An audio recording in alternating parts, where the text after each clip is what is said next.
کہ میں دہشت گردی کروا سکوں یا اسے روک سکوں؟ کراچی میں ابرار کے کتنے ایجنٹ سرگرم عمل ہیں؟ میں نے ترش لہجے میں پوچھا۔ 4 رہ گئے تھے، پچھلے دنوں وہ ایک ایک کر کے مارے گئے۔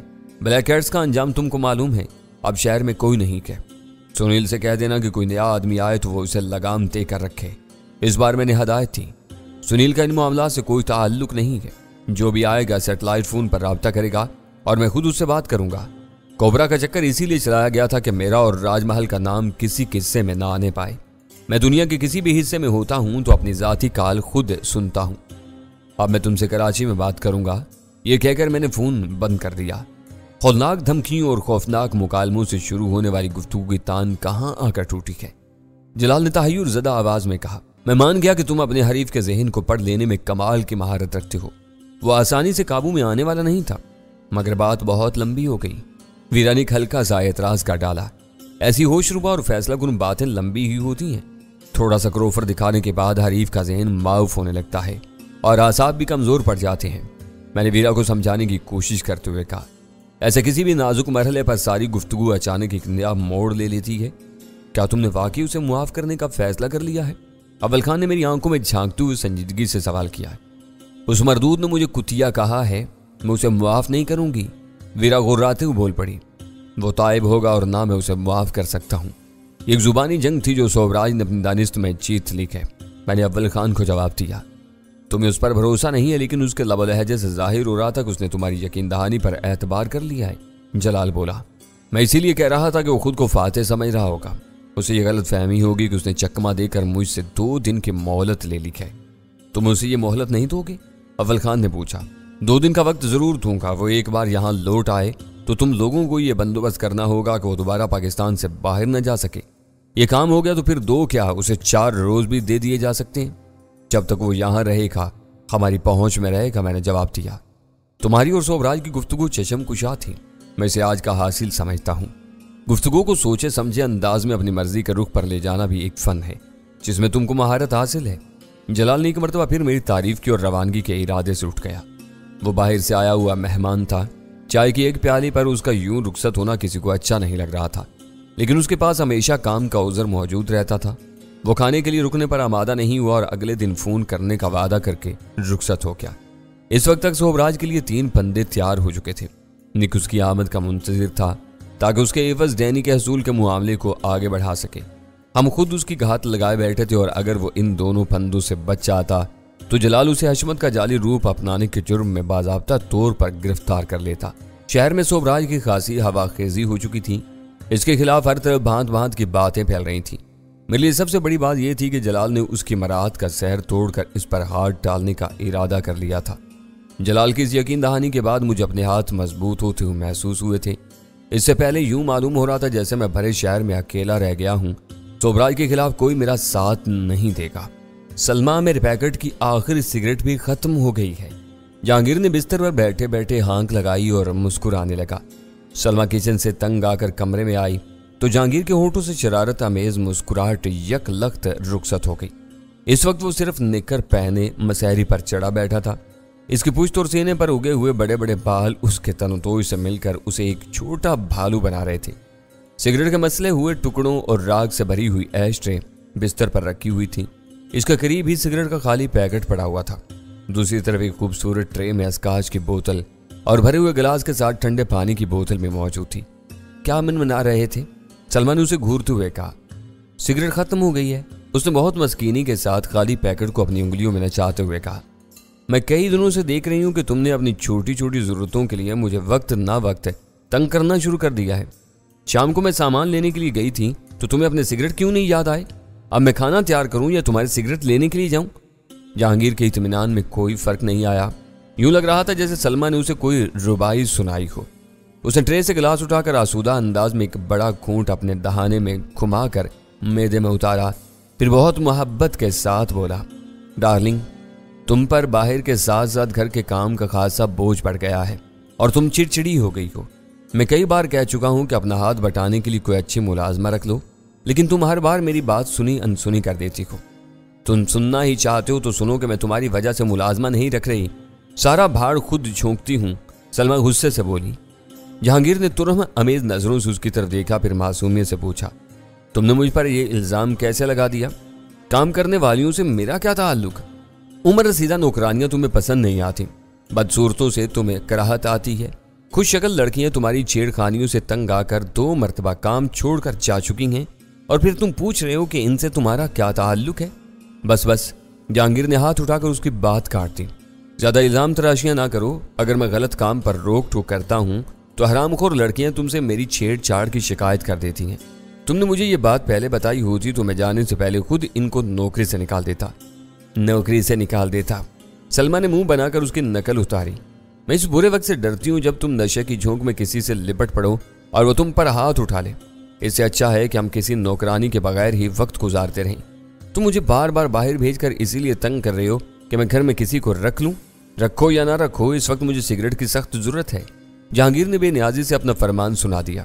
سلمہ پیر پٹکتی ہوئی کمرے سے کچن کی طرف گئی اور ذرا سی دیر میں سگریٹ کا ایک سر بند پیکٹ لا کر جہانگیر کی طرف اچھال دیا۔ میں تمہاری حرکتوں کو خوب سمجھ رہی ہوں۔ جب سے فارمیسی کو آگ لگی ہے، دن بھر گھر میں پڑے شراب کی چسکیاں لیتے رہتے ہو، پھلی بھی پھوڑ کر نہیں دیتے۔ تم سے یہ نہیں ہوتا کہ بیوی کو باہر بھیجنے کی بجائے بازار کے کام خود کر لو؟ میں 10 دفعہ بازار چلا جاؤں، لیکن ڈینی کئی بار کہہ چکا ہے کہ میرے لیے باہر کے حالات بہت خراب ہیں۔ ڈینی تو تم سے اور بھی بہت کچھ کہتا ہے، تم ان باتوں پر عمل کیوں نہیں کرتے؟ تم کو تو بس اینڈنے کے بہانے پسند ہیں۔ وہ جل کر بولی، فضول باتیں کر کے میرا موڈ خراب نہ کرو، کھانا بنا کر یہاں بستر پر آ جاؤ، آج ہم دیر سے کھانا کھائیں گے۔ اور ہاں، ذرا یہ ایش ٹرے خالی کر دو، یہ خالی پیکٹ بھی ڈسٹ بن میں ڈال دینا۔ تمہارا جب جی چاہے کھانا کھا لینا، آج میں بستر پر نہیں آ رہی۔ ڈرائنگ روم میں صوفے پر سوں گی، وہاں آ کر میری نیند خراب نہ کرنا۔ تم کو معلوم نہیں کہ شوہر اپنی بیوی کا مزاجی خدا ہوتا ہے، جہانگیر نے اسے آنکھ مار کر کہا۔ سلمہ بے ساختہ ہنس پڑی۔ مزاجی نہیں، مجازی خدا کہتے ہیں۔ جب تمہاری اردو کمزور ہے تو گاڑے الفاظ بولنے کی کوشش کیوں کرتے ہو؟ اسی طرح آہستہ آہستہ اردو سمجھ جائے گی۔ گاڑے اور پتلے الفاظ سے کوئی فرق نہیں پڑتا، مطلب واضح ہونا چاہیے، وہ ہو جاتا ہے۔ جہانگیر نے اپنی بات ختم کر کے دوبارہ گلاس اٹھایا تھا کہ دروازے پر ہلکی مگر طویل سی دستک ہوئی اور وہ چونک پڑا۔ سلمہ کی آنکھیں بھی حیرت سے پھیل گئیں۔ وہ قالین پر دبے قدموں دوڑ کر جہانگیر کے ساتھ لگ کر بیٹھ گئی اور سرسراتی ہوئی آواز میں بولی، انٹرکام پر پوچھے بغیر کون اوپر آ گیا؟ سلمہ کی تشویش بالکل بجا تھی۔ جب سے ان کے فلیٹ پر پرفیوم بیچنے والی ایک لڑکی نے آ کر میرے بارے میں پوچھ گچھ کرنے کی کوشش کی تھی، انتظامیہ نے جہانگیر اور دوسرے مکینوں کی شکایت پر غیر متعلقہ افراد کے عمارت میں داخلے پر سخت پابندی لگا دی تھی۔ کسی کے پاس کوئی مہمان آتا تو سیکیورٹی والے اپنے کاؤنٹر پر متعلقہ فلیٹ سے اجازت لیتے تھے، اس کے بعد مہمان کو اندر آنے کی اجازت دی جاتی تھی۔ میزبان اس کے استقبال کے لیے پہلے سے تیار ہو جاتا تھا۔ انہیں نیچے سے کسی مہمان کی آمد کی اطلاع نہیں دی گئی تھی اور آنے والے نے ڈور بیل بجانے کے بجائے دروازے پر ہلکی دستک دی تھی۔ وہ دونوں باتیں مشکوک تھیں۔ سیکیورٹی والوں سے پوچھیں کہ اوپر کون آیا ہے۔ سلمہ نے قدر توقف کے بعد سرگوشیانہ لہجے میں اپنی بات پوری کی۔ تم دروازہ کھول کر دیکھو کہ کون ہے۔ جہانگیر نے اپنی ترنگ میں سلمہ کے مشورے کو نظر انداز کر دیا۔ آپس کی نوک جھوک کی بات اور تھی، سلمہ اپنے شوہر کی نافرمان نہیں تھی۔ اسے دبے قدموں دروازے کے پاس جا کر عدسے سے آنکھ لگائی تو اسے اپنے بند دروازے کے سامنے اسی عمارت کی کسی اوپری منزل پر رہنے والی ایک عورت کا شناسا چہرہ نظر آیا۔ وہ کچھ پریشان سی تھی، نہ جانے اس بیچاری پر کیا افتاد پڑی تھی تو وہ ان کے در پر آ پہنچی تھی۔ سلمہ نے سوچا اور انسانی ہمدردی کے جذبے سے مغلوب ہو کر دروازہ کھول دیا۔ دروازہ واہ ہونے کے بعد اسے وہ دراز قامت شخص نظر آیا جو عورت کے پہلو میں کھڑا ہوا تھا۔ اس کے ہاتھ میں ریوالور دبا ہوا تھا جس کا رخ نووارد عورت کی طرف تھا۔ وہ اس عورت کو ریوالور کی زد پر لیے اندر کھستا چلایا۔ خوف اور اضطراب کے عالم میں سلمہ کا منہ کھلا ہوگا کہ اس شخص نے غرا کر اسے خاموش رہنے کا حکم دیا۔ دروازہ خود کار اسپرنگ کے زیر اثر بند ہو کر مکفل ہو گیا۔ اس شخص نے ریوالور فضا میں اچھال کر نال سے پکڑا اور اس کا آئینی دستہ بے دردی سے نووارد عورت کی داہنی کنپٹی پر رسید کر دیا۔ اس ادھیڑ عمر عورت کے لیے وہ چوٹ کافی تھی۔ وہ تیورا کر ایک لمبی ہچکی لیتی ہوئی قالین پر ڈھیر ہوگی۔ اس وقت تک جہانگیر کے فرشتوں کو بھی علم نہیں تھا کہ باہر کیا ہو رہا تھا۔ سلمہ کو دروازے کی طرف بھیج کر وہ اپنا دوسرا کھونٹ لے چکا تھا۔ وہ اس وقت مسیاری پر بری طرح اچھلا جب دراز قامت شخص سلمہ کو اپنے ریوالور کی زد پر لیے خوابگاہ کے دروازے پر نمودار ہوا۔ اے کون ہو تم؟ ریوالور ہٹاؤ میری بیوی کے سر پر سے۔ وہ بستر پر بیٹھے بیٹھے بوکھلاہٹ کے عالم میں بولا۔ وہ نرا احمق نہیں تھا، کاہل ضرور ہو گیا تھا مگر ایسے معاملات کی پوری سمجھ بوجھ رکھتا تھا۔ اپنی ان صلاحیتوں کی بنا پر وہ شیعہ کی مقامی تنظیم میں ایک عرصے تک اہم ذمہ داری انجام دیتا رہا تھا۔